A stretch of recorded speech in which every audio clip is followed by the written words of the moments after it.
तेल टाकतो याच्यात. पानकोबीची भाजी बनवतो बेसन टाकून. मोहरी टाकतो 1 चम्मच. मोहरी टाकली 1 चम्मच. जिरं टाकतो 1 चम्मच. कांदा टमाटर भाज्या सांगितलं.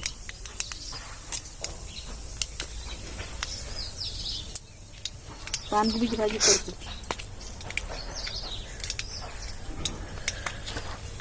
1 चम्मच हळद.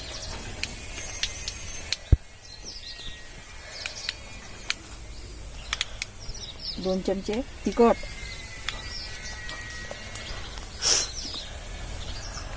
पानकोबी टाकतो. पानकोबीची भाजी बनवतो.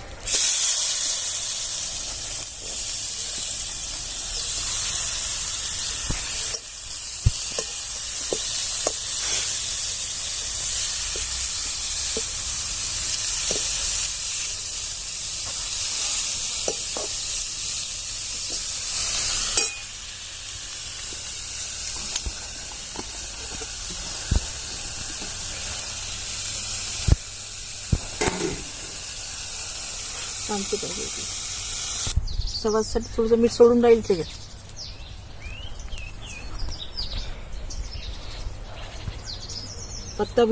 पत्तागोबीची भाजी आणि बेसन याची भाजी करून राहील मी आता.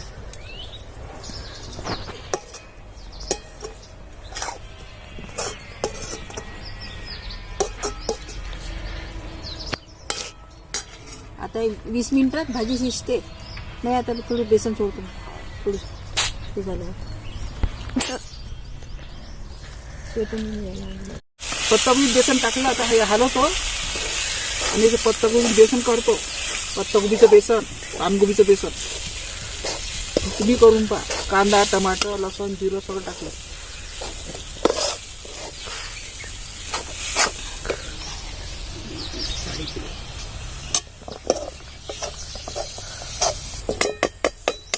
चार 5 वर्षापासून माझा ॲक्सिडेंट झाला आहे पायाचा. म्हणून बसता येत नाही. कमाईचं कोणी नाही आहे घरात. म्हणून ते अशी बसता. पाय लंगडा आहे मायाला. वाट्या गेल्या पायातले. ऑपरेशन सांगितलं डॉक्टरनं, केलं नाही. गरीबी परिस्थिती आहे माझी. करणारं कोणी नाही. माणसं नाही घरी. एकटीच आहो मी.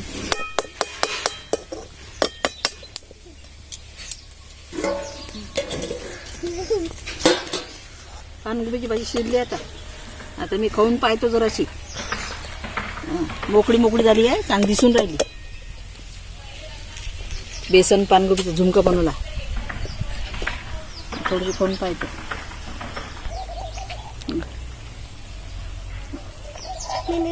जेवण पाहत कशी झाली तर बेसन.